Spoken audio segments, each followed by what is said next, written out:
Жергетал бөлүмүнүн эски имараты 1965-жылы курулган. Жайкысын ысык, кышкысын суук келген аз келгенсип, авариялык абалда турган имаратта 20дан ашуун кызматкер 4,5 миңден ашуун калкты үзгүлтүксүз электр энергиясы менен камсыз кылуу аракетин көрүп, кыйын шартта иштеп келишкен. Зарылдыктан улам бул жерде заманбап иштөөгө шарттары бар 5 бөлүмдөн турган имарат пайдаланууга берилди.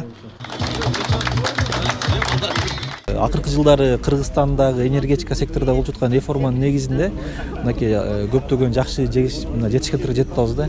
Ошолордун бири катары мынакей алыскы Жергетал участкасынын бүгүнкү күндө мынакей 22-декабрь күнү биздин кесиптик майрам күнү ачып атабыз. Мунун баардыгы эмне дейт? Бул биздин кызматкерлерге, ошол элдерге өз убагында жакшы кызмат өтөш үчүн жеринде бир шарттарды түзүп бериш үчүн мынакей бул биздин өзүбүздүн бюджеттин эсебинен быйылкы жыл менен курулуп бүтүрүлүп Көк Арт учаскасын тапшырып атабыз да. Көк Арт өрөнүү шарты катал аймактардан энергетиктердин иштөөсүндө кыйынчылыктар бар. Эми шарты бар абал иштөө жагдайын жеңилдетет деген ишеним кызматкерлерде.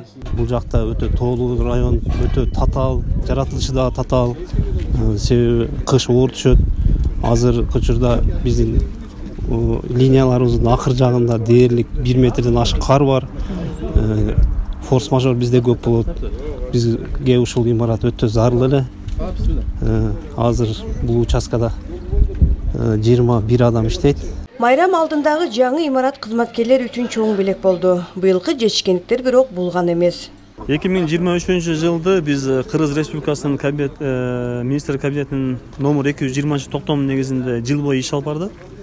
Ал жерде белгиленген коюлган пландар, коюлган иш берчемдердин баардыгын ушул 15 ноябрга чейинки аралыкта толук менен бүтүрүп аткара алдык.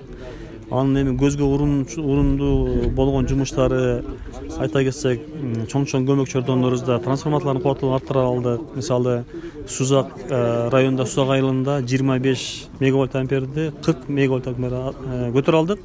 Ошондой эле багытта бир 5 көмөкчөрдөнүбүздө жумуштар жүрдү.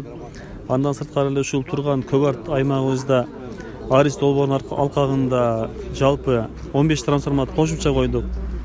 1,5 миңге чукул темир бетон мамыча коюп, ал жерге жаңы конуштарга линиялар тартып бердик.